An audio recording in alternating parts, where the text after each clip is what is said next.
The episode opens with Osami crying while eating ice cream. Ayato tries to cheer him up, but he keeps crying, saying it's because they can't eat ice cream. Rintaro points out that they are eating ice cream, but Osami says that if they had won, their teacher would have paid for it. It turns out they lost the match because Osami couldn't throw the ball properly, and the opponent hit a home run. The shopkeeper also tries to cheer him up by saying she will give him extra takoyaki, and Osami cheers up, promising that he will practice hard next time. Rintaro then gets a notification on his phone, checks it, and asks his friends if they are free afterward. In the next scene, all 4 boys are with 2 girls. Rintaro tells them to introduce themselves, and they do so. Waguri apologizes for calling them out suddenly, but Osami reassures her that it's fine. They start talking about the sports festival, and it looks like they are getting along well. Seeing this, Rintaro starts thinking about how fast they connected.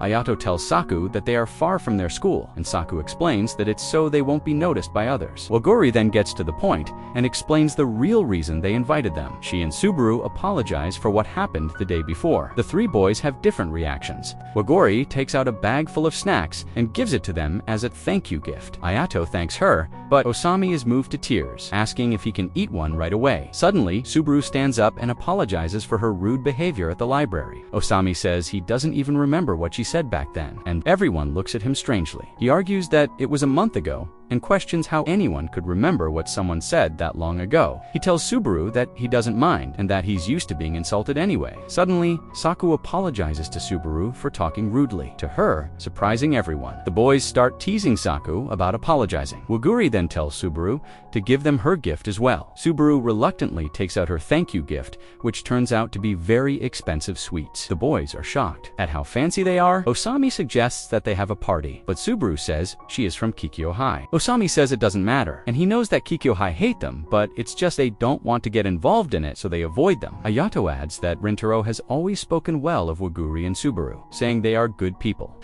Osami then says they should stop the school rivalry and start getting along, offering Subaru one of the sweets. She hesitates but accepts it. They take out all the snacks and begin eating together, having a lot of fun. Subaru thinks about all the hate she had for the Chidori boys and questions what it was even for. She realizes Waguri was right, you can't understand anything unless you see it with your own eyes. Later, as they return home, Osami feels good after eating so much. Ayato and Saku admit they never expected to get along with girls from Kikyo High. Osami calls out to Subaru and asks where she bought the sweets, and his friends teased him, asking how that information could possibly help him. Waguri, meanwhile, is just happy to see Subaru getting along with him. Rintaro thanks Waguri for everything she has done, and she's glad to see that Rintaro has also started opening up to his friends. Then Rintaro admits he never properly thanked her for helping him with his studies, and asks how he can repay her. Waguri suddenly stops and tells him that what she's always wanted was to go outside with him. The next scene is a flashback where Osami says that Rintaro has changed, and at that moment, Waguri's face comes to Rintaro's mind. The scene shifts to the train, where Rintaro is nervous.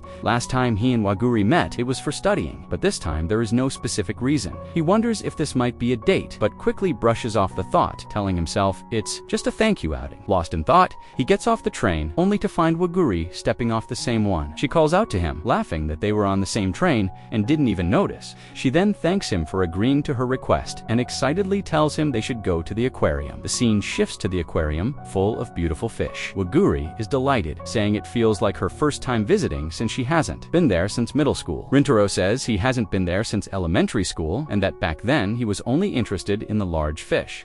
He asks what special thing Waguri wanted to see. She explains that she saw a dolphin show on TV and they're doing a special one today, so she wanted to see it with him. She starts planning their day, wondering if they'll have time to eat, enjoy some rides, and watch a lion mini show before the dolphin performance at 3. She asks if they'll have time to see the things Rintaro wants to see. He laughs and says they should watch what Waguri wants today. She smiles brightly at his answer. They tour the aquarium, enjoying the sights, and later eat hot dogs together, praising how delicious they are. Waguri notices a fish inside their table's display and watches it. Rintaro suddenly thanks her for everything she has done. Waguri asks about his sports festival, and he says it was fun. Then she says they still have time before the dolphin show, so she asks him to tell her about the fun moments he had. He begins sharing his memories until it's almost time for the show. Rintaro excuses himself to the restroom, stays behind, looking at the photos they took, calling them her treasures. In the restroom, Rintaro feels nervous, thinking that Waguri looks too cute. He remembers the dolphin show and hurries back. When he returns,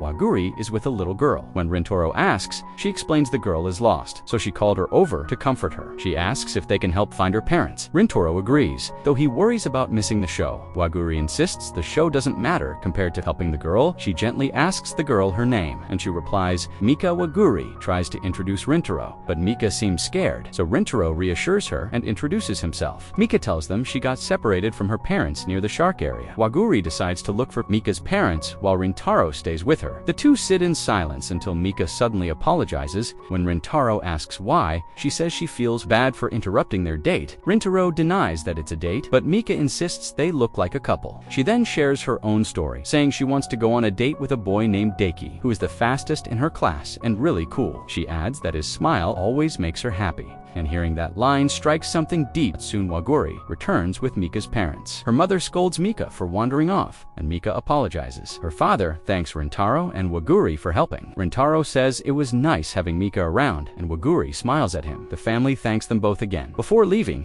Mika runs back, tells Rintaro to lean down, and whispers in his ear that he and Waguri would make a great couple. Rintaro blushes at her words. Waguri suggests heading back, since the show must be over, but Rintaro says there's a night show they can watch. Instead, Waguri happily agrees and they go together. The dolphin show begins and it's breathtaking. Waguri thanks Rintaro, saying she never expected anything in return, but when he agreed to go out with her, she was truly happy and the whole day was wonderful. Rintaro thinks to himself that he has never felt this way about anyone. Remembering Mika's words, he admits that the feelings he's been ignoring can no longer be denied. And with that, the episode ends.